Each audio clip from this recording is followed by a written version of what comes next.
ጤና ይስጥልን የተወደዳችሁ የገበያ ሚዲያ ተከታታዮቻችን የካቲት 6 ቀን 2018 ዓ.ም ዕለታዊውን የምዕራፍ 2 የምሽት የዜና ዘገባችንን ይዘንላችሁ ቀርበናል።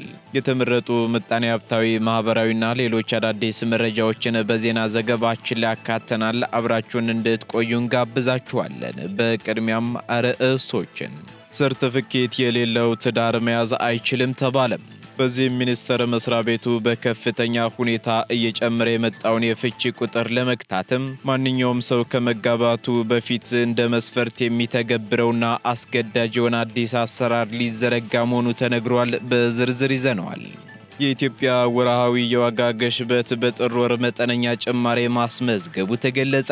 ይህን ተከትሎም የዋጋ ግሽበት በስፋት የተስተዋለባቸው ምርቶች በዝርዝር ተገልጸዋል። እናጋራችኋለን። ከግዢ ስርዓትና ከንብረት አወጋገድ ጋር በተያያዘ እያጋጠሙ ያለው ብልሹ አሰራሮችን በተመለከተም የወጣ አዲስ መረጃ ይዘናል። የምትሰሙት ይሆናል። ከባህር ማዶ መረጃዎቻችን መካከል ደግሞ የሀገሪቱ ወታደራዊ መሪዎች ከፈረንሳይ ጋር ጦርነት ውስጥ እንገባለን በሚል የክተት አዋጅ ማወጃቸው ተሰምቷል። ይህን የክተት አዋጅ ተከትሎም የፈረንሳይ የውጭ ጉዳይ ሚኒስትር መግለጫ አውጥቷል። በዝርዝር ይዘነዋል። በዛሬው ዕለት ለአፍሪካ ህብረት ስብሰባ አዲስ አበባ የገቡት የሶማሊያው ፕሬዝዳንት ሐሰን ሼክ መሐሙድ ጎረቤት ሀገራት እስራኤል ለሶማሌላንድ የሰጠችውን የሀገርነት እውቅና ይደግፋሉ ሲሉ ከሰሱ። የሶማሊያ ጎረቤት ከሆኑት ሀገራት መካከል ደግሞ እስካሁን በይፋ ተቃውሟቸውን ያልገለጹት ሁለት ሀገራት መሆናቸው ተገልጿል። የምትሰሙት መረጃችን ነው። የተወደዳችሁ የገበያ ሚዲያ ተከታታዮቻችን እነዚህንና ሌሎች ኢኮኖሚያዊ፣ ፖለቲካዊና ማህበራዊ መረጃዎቻችንን ይዘንላችኋል። አሁን ደግሞ በዝርዝር ወደምንመለከታቸው መረጃዎቻችን እናልፋለን።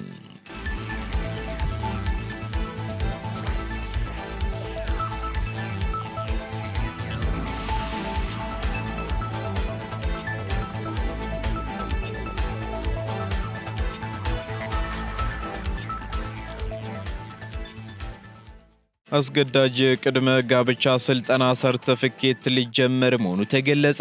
ከጊዜ ወደ ጊዜ በከፍተኛ ሁኔታ እየጨመረ የመጣውን የፍቺ ቁጥር ለመቀነስ ሲባል ማንኛውም ሰው ወደ ትዳር ከመግባቱ በፊት የቅድመ ጋብቻ ስልጠና ሰርተፍኬት እንዲኖረው የሚያስገድድ አሰራር በቀጣዩ ዓመት ሊጀመር መሆኑን የሴቶችና ማህበራዊ ጉዳይ ሚኒስቴር አስታውቋል።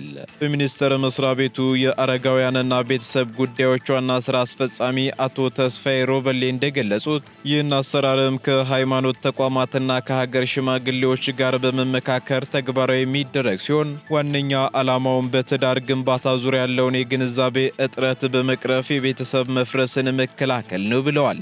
ለዚህ አዲስ አሰራር ስኬታማነት ሚኒስቴር መስሪያ ቤቱ የስልጠና ማኑዋሎችን አዘጋጅቶ ያጠናቀቀ ሲሆን በዘርፉ ላይ የሚሰማሩ ተቋማት ተደራጅተው እንዲሰሩ የሚያስችል የጋራ ሪፎርም መመስረቱም ተገልጿል። ይህ ሪፎርምን በቤተሰብ አስተዳደር ረገድ ያሉ የአሰራር ክፍተቶችን ከመሙላት ባለፈም በመንግስት በኩል መወሰድ ስላለባቸው እርምጃዎች ምክረ ሐሳብና ጥቆማ የማቅረብ ኃላፊነት ይኖርበታል ተብሏል።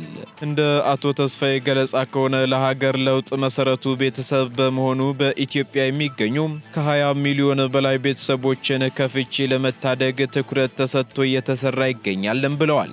በአሁኑ ወቅትም የፍቺ መጠን በከፍተኛ ሁኔታ እያደገ መምጣቱን የጠቀሱት ዋና ስራ አስፈጻሚው ለአብነትም የአዲስ አበባ ከተማ ሲቪል ምዝገባና የነዋሪነት አገልግሎት ኤጀንሲ በቅርቡ ያወጣው መረጃ የትዳር ፍቺ ካለፉት ዓመታት አንጻርም የ54 በመቶ ጭማሪ ማሳየቱን በማሳያነት ጠቅሰዋል ሲል የዘገበው ሸገር ሬዲዮ ነው።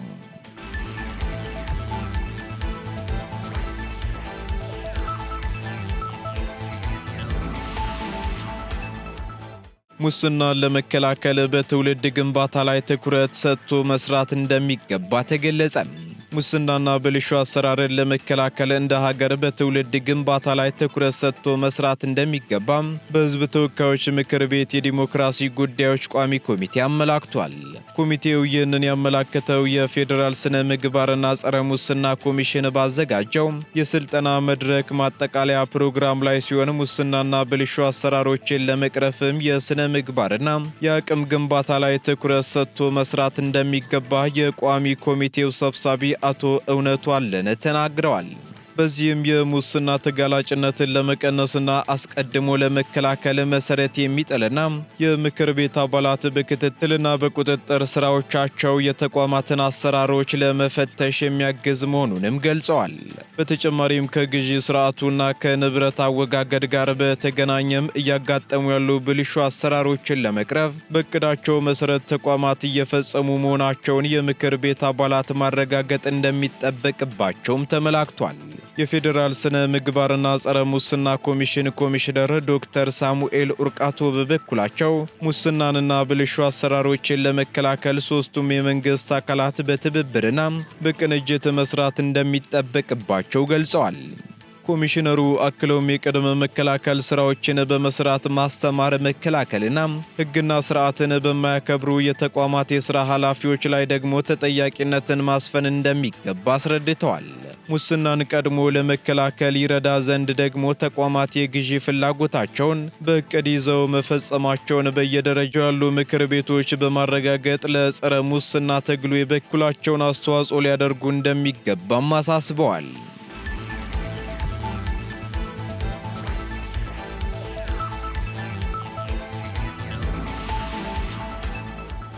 የኢትዮጵያ ወርሃዊ የዋጋ ግሽበት በጥር ወር መጠነኛ ጭማሪ አሳይቷል።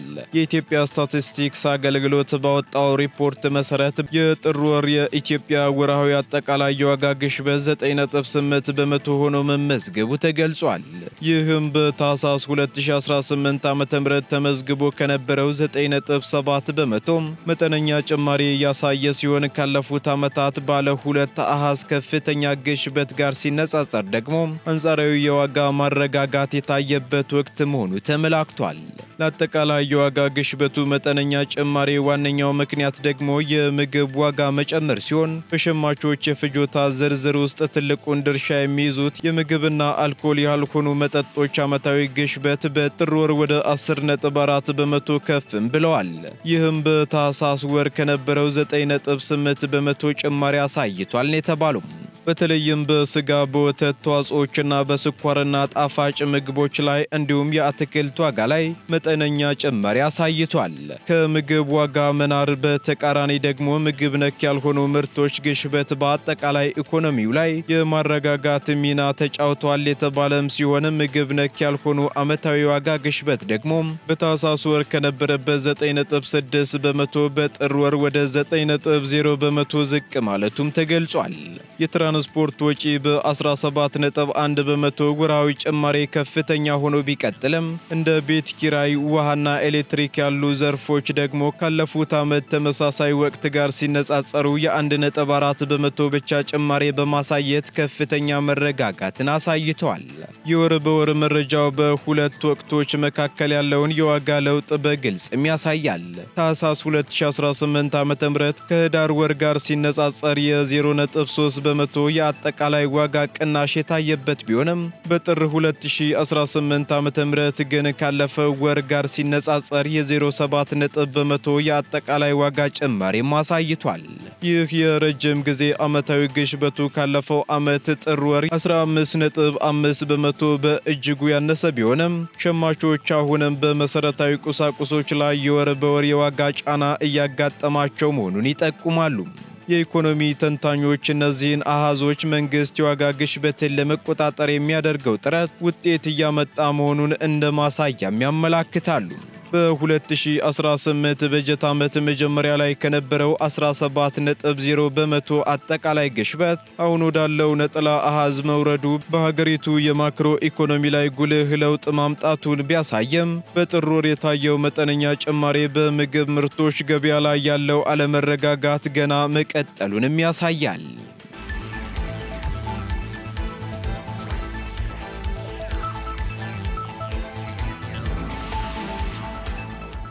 ቀጥለናል ውድ ተከታታዮቻችን። አሁን ደግሞ ከውጭ ወደ ያዝንላችሁ መረጃዎቻችን እንሸጋግራለን። የኒጀር ወታደራዊ መሪዎች ከፈረንሳይ ጋር ጦርነት ውስጥ እንገባለን በሚል የክተት አዋጅ ማወጃቸው ተሰማም። በኒጀር በወታደራዊ መፈንቅለ መንግስት ስልጣን ላይ የሚገኘው የጁንታው መንግስት ሀገሪቱ ከቀድሞ ቀኝ ገዢዋ ፈረንሳይ ጋር ወደ ቀጥተኛ ጦርነት ልትገባ እንደሆነም በይፋ አስታውቀዋል። የሀገሪቱ ወታደራዊ መሪ ጀነራል አብዱራህማን ቲያኒ የቅርብ ረዳት የሆኑት ጀነራል አምዱ ኢቢሮም ዋና ከተማዋ ኒያሜ ለተሰበሰቡ በሺዎች የሚቆጠሩ ደጋፊዎቻቸው ባደረጉት ንግግር ኒጀር ሉዓላዊነቷን ለማስከበር ቆርጣ መነሳቷን ገልጸዋል። ጀነራሉ አክለውም ባስተላለፉት መልእክት እስካሁን ጦርነት ውስጥ አልነበርንም፣ አሁን ግን ከፈረንሳይ ጋር ወደ ጦርነት እንገባለን ሲሉ የሁለቱ ሀገራት ግንኙነት ወደ ከፋ ደረጃ መሸጋገሩን አረጋግጠዋል። ይህ የጦርነት ማስፈራሪያ የመጣው ደግሞ የኒጀር ወታደራዊ መንግስት ፈረንሳይን በሀገሪቱ ውስጥ ሽብርተኝነትን ትደግፋለች እንዲሁም ደግሞ ስውር ሴራዎችን ትሸርባለች ሲል በተደጋጋሚ ከከሰሰ በኋላ ነው ተብሏል። በተለይም በቅርቡ በሀገሪቱ ዋና አየር ማረፊያ አቅራቢያ ለደረሰው ጥቃት የኤሊዜ ቤተ መንግስት እጅ እንዳለበት ጄኔራል ቲያኒ በይፋ መናገራቸው ይታወሳል። በሌላ በኩል የፈረንሳይ መንግስት የቀረበበትን ክስ መሰረተ ቢስ ሲልም ውድቅ አድርጎታል። በዚህም የፈረንሳይ የውጭ ጉዳይ ሚኒስትር ባወጣው መግለጫ የኒጀር ወታደራዊ መሪዎች የህዝብን ትኩረት ለማስቀየርና የራሳቸውን ውድቀት ለመሸፈን የፈጠራ ወሬዎችን እየነዙ ነው ሲልም ወንጅሏል። ከ2023 መፈንቅለ መንግስት ወዲህ ፈረንሳይ ወታደሮቿን ከኒጀር እንድታወጣ መገደዷ ይታወሳል። በአሁኑ ወቅት ደግሞ ኒያሜ ከፓሪስ ጋር ያላትን ወታደራዊ ትብብር አቋርጣም ወደ ሞስኮ ፊቷን ያዞረች ሲሆን ይህ አዲስ የጦርነት ማስፈራሪያም በምዕራብ አፍሪካ ቀጠና ላይ ያለውን የጂኦ ፖለቲካ ውጥረት ይበልጥ ያባብሰዋል ተብሎም ተሰግቷል።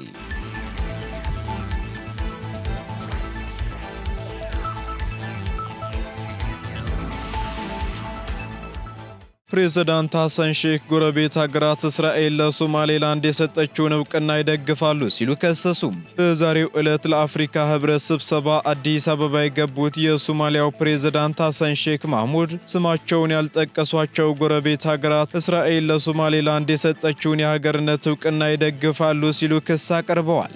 ፕሬዝዳንት ሐሰን ሼክ ለንደን ውስጥ ለሚታተመው አሽራቅ አልአውሳጥ ለተባለው የአረበኛ ጋዜጣ በሰጡት ቃለ ምልልስ እስራኤል ለሶማሌላንድ የሰጠችውን እውቅና ለራሳቸው ጥቅም ሊያውሉት ይፈልጋሉ ሲሉም ከሰዋል።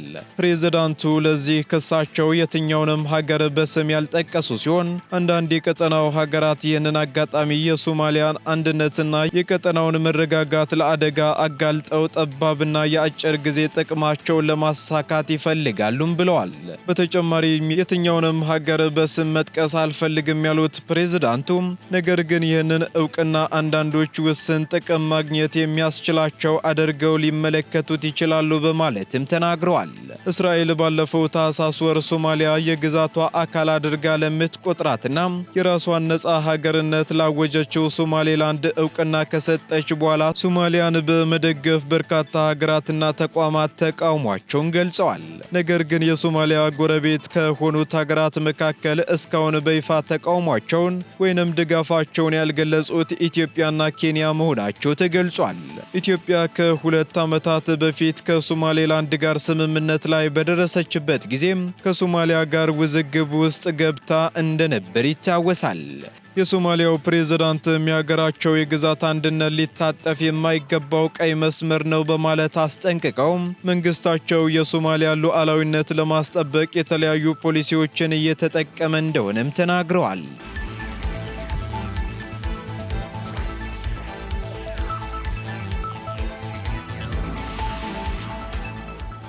የአሜሪካ ጦር በደቡባዊ ሶሪያ የሚገኘውን ስልታዊና ወታደራዊ ካምፕ ሙሉ በሙሉ ለቆ መውጣቱ ተነገረ።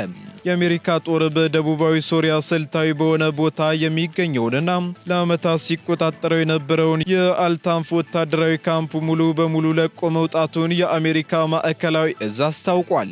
በትላንትናው ዕለት የተጠናቀቀው ይህ የጦር መውጣት ሂደት የአሜሪካ ወታደሮች ካምፑን ለቀው ወደ ዮርዳኖስ መዛወራቸውን ተከትሎ ነው ተብሏል። ካምፑ በአሁኑ ወቅትም በሶሪያ መንግስት ቁጥጥር ስር መውደቁን የሶሪያ መከላከያ ሚኒስቴር ባወጣው መግለጫ አረጋግጧል። አረጋግጧል።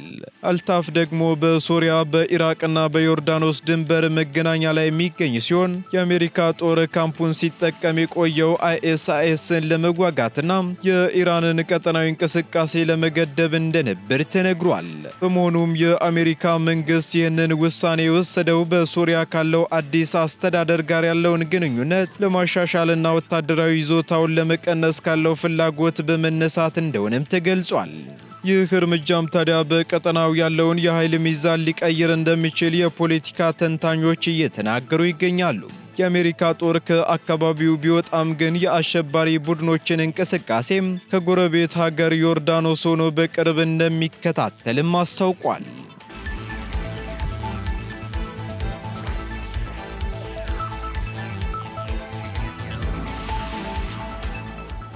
ሩሲያ በያማል ልሳነ ምድር ግዙፍ የነዳጅ ክምችት ማግኘቷ ተገለጸ።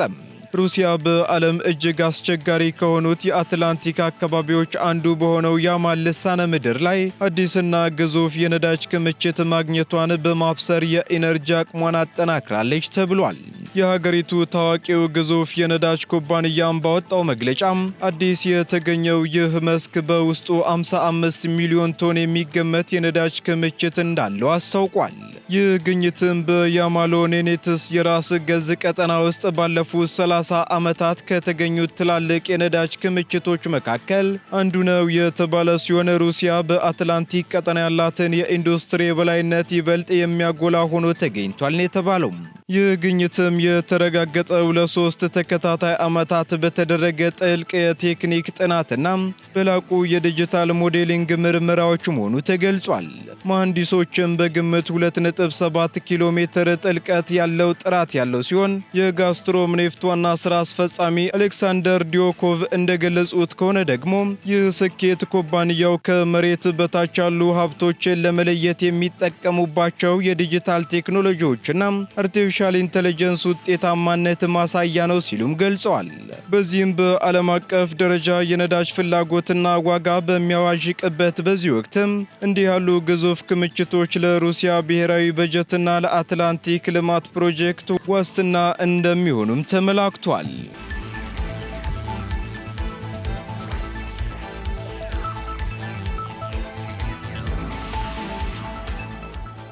የተወደዳችሁ የገበያ ሚዲያ ተከታታዮቻችን ለምዕራፍ 2 ያዝንላችሁ ኢኮኖሚያዊና ማህበራዊ መረጃዎቻችን እነዚህን ይመስሉ ነበር። አዳዲስ እንዲሁም ትኩስ ኢኮኖሚያዊ፣ ማህበራዊና ፖለቲካዊ መረጃዎቻችንን ለማግኘት ታዲያም የገበያ ሚዲያን እንድትወዳጁ እንጋብዛለን። ሰናይ ጊዜን ተመኘን።